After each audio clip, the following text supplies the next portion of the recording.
I recently interviewed Adrian Gilbert about his research into Dark Age and Middle Age British history.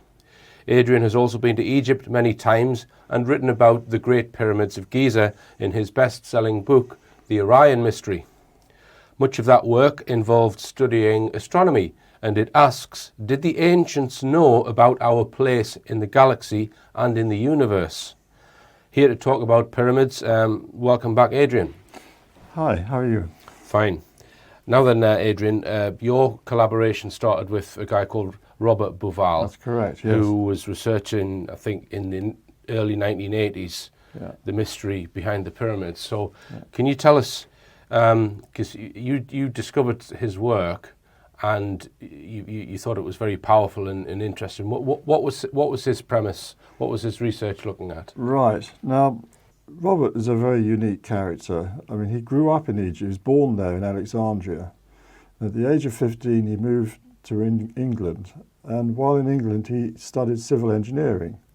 So he had a degree in civil engineering and worked on big projects all over places like Saudi Arabia, Africa, Sudan, India, many of these countries. And he speaks several languages, English, French, Arabic. So he was in a unique position, but he had a passion about the pyramids, and having grown up in Egypt, of course, he's been exposed to them all his life. Mm-hmm. And he got an idea that lying in a desert, looking at the stars, he recognized that the pattern of the stars of Orion's belt, where you have two and then one offset, kind of matched the pyramids. Right. And that got him started in a whole research project into the pyramids, whether this is just a fluke, an accident, didn't mean anything, or was there something in this? And I think he was guided. I mean, that's my opinion. He wouldn't put it that way, but I think he was being guided by, some intangible, call it angels, whatever, to find this mystery. Right. And he started researching all sorts of material that's not talked about generally in terms of Egyptology today, but looking into the whole sky religion of the ancient Egyptians, that their heavenly duat wasn't underground. That's not where you find Osiris. He's up there in the stars in Orion, and the Egyptian texts tell us all about this. So he put the pieces of the jigsaw puzzle together and worked out this thesis that the pyramids were meant to represent the belt of Orion. Right. And that's kind of what attracted me. Right. So you were publishing in the early 90s. Yes. And then you co-authored the book with him. Well, it happened again, coincidentally, that he bought one of the books I published, a book called Hermetica, which is a collection of, originally they were written in Greek, writings from Alexandria. They were around about the same time as Christ, the 1st, 2nd century AD, these books. But they're kind of like the last outpouring of the ancient Egyptian soul. And they talk a lot about these matters. And he bought this book, which I'd republished with my own commentary. And he phoned up my distributors, and it just happened I was there that day. And we got talking on the phone and discovered we had a lot of interests in common, not just this. And he sent me some work that he had done. It wasn't publishable, in my opinion, as it was. Right. But I went to see him, and we discussed the possibility of projects. And I suggested, look, this work you've done on the pyramids, I think that people are going to be really fascinated by this. Right. And he said, well, will you write it with me? So we set up a writing partnership, and I was going to publish it.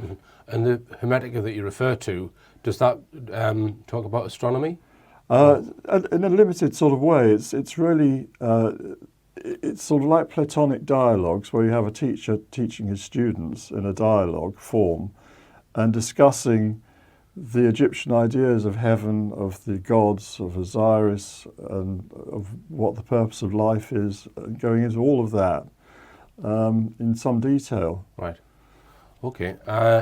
Now, I think it's fairly well accepted by critically thinking people that the pyramids were probably, or the most advanced pyramids, were probably not constructed just to bury or house a dead pharaoh, and also that they're possibly not just a building or a monument, that they have some sort of actual function. Yeah. I often think of objects as having function and form, or function or form. So something like an ornament has no function, but it's high in form, whereas a tin opener has very little form, but it's high in function. Yes. Now the pyramids appear to be very high in form with this sort of perfect shape, which does it resonate with creation? I don't know, but you think that the pyramids, as many other people do, had an actual function. They were some sort of device. Right. Well, first of all, let's distinguish when you say intelligent people. Egyptologists are quite happy to say these are just tombs, right? Megalomaniac pharaohs, too much money, too much time on their hands, put the whole country to work building these huge structures just so that their dead body can be popped in there after they die and show what great guy he was, right? To me, that's nonsense. The idea that even a pharaoh would want to squander his resources on building a tomb, which he's not going to enjoy because he's going to be dead, seems to me ridiculous. So we need to move away from this simple idea of tombs. But on the other hand, I should add that they've never found any bodies in these pyramids. But I should add that these pyramids of Giza are located in graveyard. There's graves all around them. Right. So you've got to think, well, this must be something to do with death and resurrection or something. Otherwise, why are they in a graveyard? So when you talk about the function side, I think you're perhaps moving towards this idea of energy units or water Possibly. pumps and things like that. I tend to think, well, go and have a look at them and see if you still think that, because to me, they have a function, but it's a religious function, just like a cathedral has a function.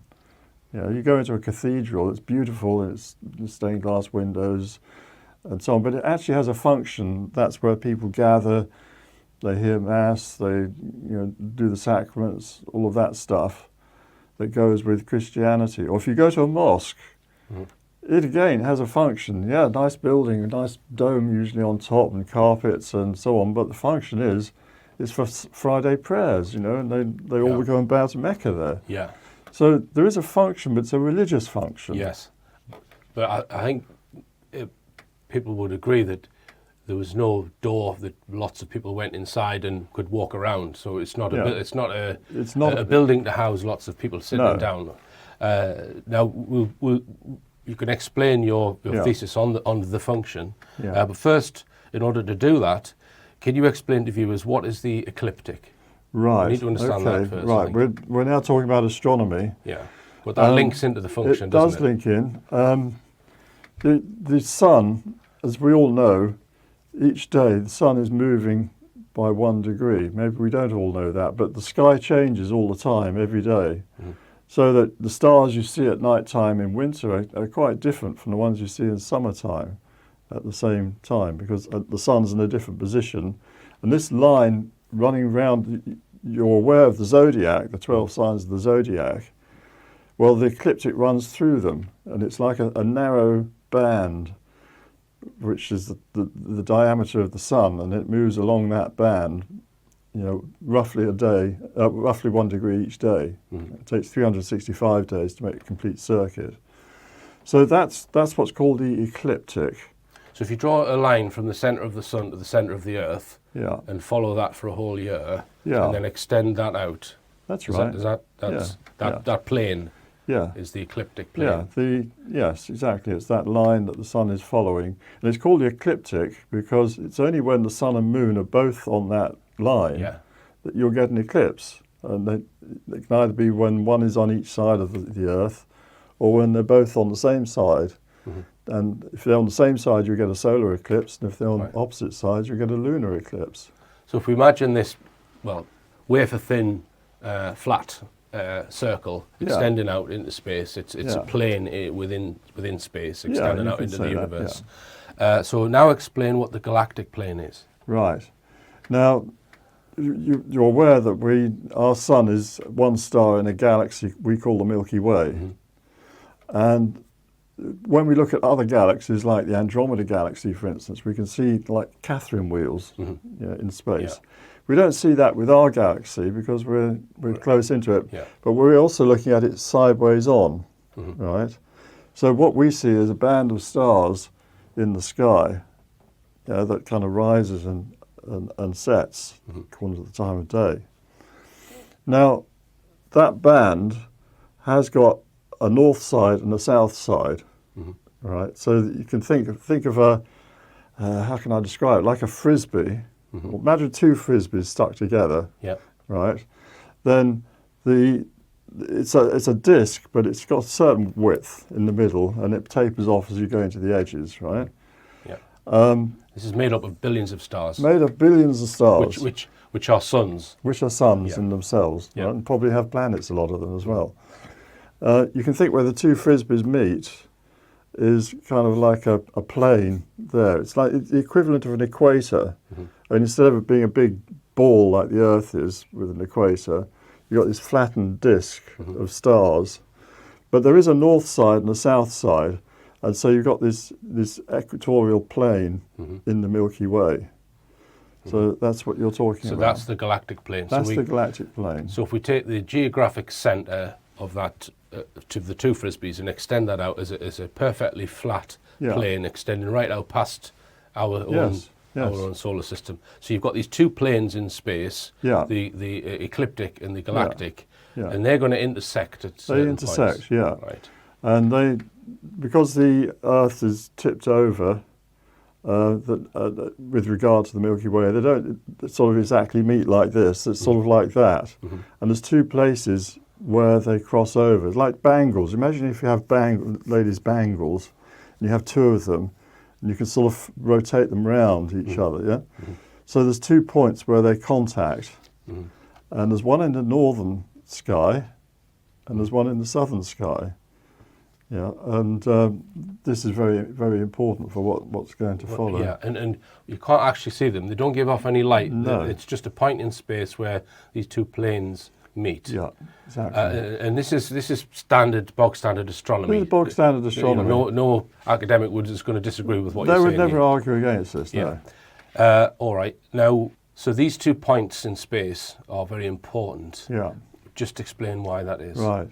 Well, in ancient times, they used to call these the gates of heaven, right? There was an understanding that where the Milky Way was like one pathway through the sky, and the ecliptic plane was the pathway of the sun. Let me just interrupt you, Adrian. People would think, how on earth could the ancients have worked out such a thing? This is part of the mystery, is it not? That they know about. They didn't have telescopes, so they're not going to be able to observe other galaxies in any great detail. No. You're probably not going to be able to pick out with your naked eye this whole Catherine wheel thing. So to work out that our galaxy even has a centre, like an equator, and figure out our own the ecliptic is incredible, really, isn't it? Yeah. Well, I mean, they studied the stars, particularly in Egypt. They did, and they were aware that there was this stream of stars. We call it the Milky Way galaxy. They might not have thought that it was a galaxy. They might have thought of it more in terms of a pathway. But they would know that there was a median plane to that, and where that crossed over the ecliptic is where they believed souls could cross over. So they regarded these as the gates of heaven. So souls can come in through one gate and go out through the other, if you get my meaning. And then they can walk around this pathway to get from one to the other. Right. So this is found in various texts and documents, and certainly the Romans knew all about this. Right. So in the texts, does it differentiate between the two, what you call stargates? Yes. The one that seems to have fascinated the Egyptians particularly is the northern one. And that one, you might call it coincidentally, but it's very important, is positioned over the constellation of Orion. So you've all seen Orion, and he's sort of holding one arm up, perhaps holding a club, or maybe it's his hand, and he's holding a staff in the other hand. And the Egyptians knew about this constellation. They frequently depict him in drawings as a little pharaoh-like figure with a hat on for Upper Egypt. And he's holding his hand up. Sometimes there's actually a star placed on top of that hand. Right? And that represents the gateway in Orion. It's just above Orion, and the sun passes over that point. Every year, it will, in its journey, it's going to pass over that point. And that point, does it remain fixed relative to the constellation of Orion over, let's say, 10,000 years? It's not moving about? It's not moving with relation to the constellation of Orion. But the Earth also has a rotational movement, a sort of slight wobbly motion, which makes the constellations themselves move up and down, you know, as seen from the Earth when we're looking at the sky. So it's a very slow movement. It takes a full cycle, sort of going up and down and back up. The full cycle takes 26,000 years, roughly. So a half cycle from the bottom position to the top position takes roughly 13,000 years. So what's important about this is that it marks the limits of this cycle. This is the points of the precession of the equinoxes. Yes. So well, the sun, this wobbly motion makes the first day of spring move back 1 degree every 70 years, right? So you've heard, this is the dawning of the age of Aquarius, all that.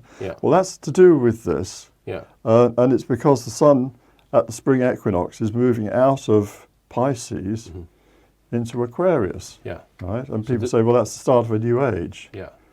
But if the first day of spring moves, every other day moves, like the first day of summer moves, the first day of autumn moves, the first day of winter.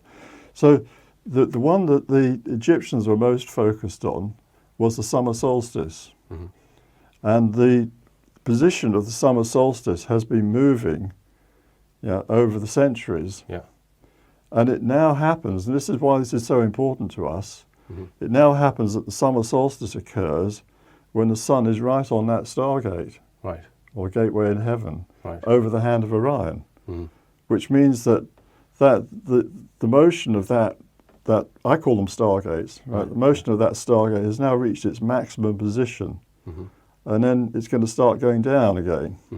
So we are at one of the extreme times of that full cycle with regard to that gateway. And the other gateway is at its lowest position. So then over a period of another 13,000 years, they'll swap places. And you'll have the summer solstice at the other gateway and the winter solstice at this one. So they do this all the time. So let's very quickly, in a physics capacity, is there something like a vortex or some sort of gravitation at these gateway points? Is there something different physically about them in space? There probably is. You need this. This will come into. We're going to be talking about the electric universe a bit later, but there is a connection between us and Orion, an electrical connection, which I don't want to talk about now because it goes into a whole other subject. But it seems like when that gateway is at that position, that is the moment when we really do start a new age. And it's that the gateway itself is positioned exactly between the constellations of Taurus and Gemini, right, the actual stars. So this represents that the summer solstice day is moving out of Gemini and into Taurus, as in terms of the stars, right? So it's a very precise point, and a better way of working out the cycle of time than using the signs of the zodiac, because the signs of the zodiac themselves, they vary in length. Some are very large, others are very small. Right. So you say, well, we're moving into the age of Aries. Well, that's a really small one. Right. In Pisces is a massive great constellation. Mm-hmm. But if you know where these gateways are, Mm-hmm. and you say, right, that's the time, then you can divide the circle up into 12 parts, and you can more accurately divide time. So the Egyptians spoke about these points, these gateways. Did they also speak about the extremes where you're saying that it's maybe open and then it goes to the other one?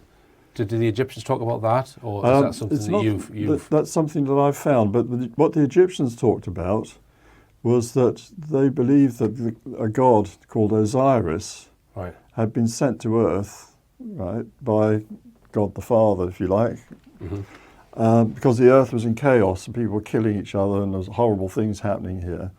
So they sent, the gods sent this civilizing guy to come down, his avatar we would call him perhaps, to teach the Earth people how to live better, and instituted teaching them agriculture, teaching them the sciences, establishing the rule of law in particular, what they call Mat in Egypt. And that was very important. So the Egyptians had this kind of civilized society brought to them by Osiris in their tradition. Rather like we have Jesus comes to us in our time and teaches us the right way. They saw that as being this guy Osiris. Well, the story goes that he was murdered by his jealous brother, who's called Set, who's kind of like the Satan of the piece. And Set not only killed him, he chopped his body up into parts, scattered them along the Nile. And then Osiris's wife, Isis, who was also his sister, gathered up those parts, bound them together to make the first mummy, resurrected. You got the magic words from the sun god Ra to resurrect her dead husband. And don't ask me how, but they managed to have sex somehow. And she got herself pregnant. And she has then a son called Horus. And meanwhile, he goes back to where he came from, which is in Orion. And the Egyptians are very clear about this. They say he has his throne in the lower part of Orion. Right. And that's where they then want to go to join him after death. That's their heaven. Right. Now, so you think that the pyramid can bring about an out-of-body experience to take your soul from your body, either while you're alive or after you've died, and then somehow project that to the Stargate? Well, is that the... I think that's part of it, yes. And you think there's some hieroglyphics to back that up? Yeah. Well, the pyramids themselves, as I said, if you look at them and you compare them with the stars of Orion, and we did this in our book, The Orion Mystery, there were two photographs. One was a shot of an overhead of the pyramids, and the other was of Orion's belt, taken with a lens. There's a lens flash which sort of spreads out the stars. The size of them, instead of being just points of light, they're sort of like little discs. And you can see that they match. That there's a sort of diagonal line that runs through two pyramids, diagonal line through two stars, a smaller pyramid offset, and a slightly less bright star offset. So it seems like this is an image as above, so below, which was kind of the Hermetic Egyptian doctrine, that what happens above is mirrored by what's below. So it seems that the pyramids themselves, there perhaps were rituals in there. They might have been after-death rituals to help the pharaoh to, do this down here, and that's going to help his soul go to Orion. Or, as you were rightly saying, was it that they conducted a ritual while you're still alive, in the king's chamber, where you would have an out-of-body experience and go there to get your instructions or, to find out, and then come back knowing more. In one of your lectures, I saw that you were pointing out some hieroglyphics, which you think explains the gate from memory. There are several places where we find this described in detail. In the Book of the Dead, there are some hieroglyphs that say I opened the door, and then the next bit it says I opened the door of heaven. It says, yeah, which if you actually look at the specific hieroglyphs, what it says is I opened the Stargate. Right. Yeah, Right. and then the next bit it says is I sit on the throne of Osiris. Yeah, well, and then there's some other glyphs which are from the ceiling of a mausoleum of Senmut. They have these wonderful ceilings, painted with hieroglyphs and stars and stuff, and you can see Orion there. And there's some hieroglyphs above it which explain in detail what's going to happen.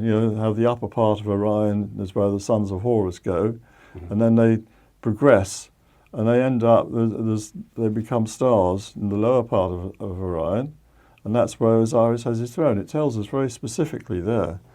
So we know that this is the core of their religion. We all want to go to heaven. If you're Christian, if you believe in God, that's what you want. You want to go to heaven after this life. Well, for the Egyptians, that is where their heaven was. Then it wasn't some ethereal place. I was just going to bring that up. I think even people who go to church probably don't think there's an actual place where you go called heaven, perhaps. Yeah. But you think that the ancient Egyptians had figured out the soul and how to guide that soul to an actual place, and this was all real. This isn't just done to control people. No. You think they knew the art of how to manage a soul, let's say. Yeah. Well, they would depict the soul, and we're talking probably about the Ba. They had several different kinds of souls, right? But they had one called a Ba, which is shown as a bird, and the bird can, fly. Right. And they wanted it to go and fly up to heaven, where there was a place similar to Earth but better, right? Up there, Osiris is the ruler of the dead, and the dead live there and in peace and harmony, and it's lovely, and it's always lovely, sort of May time all year round, no nasty winter, or it's all lovely. That's where they want to be.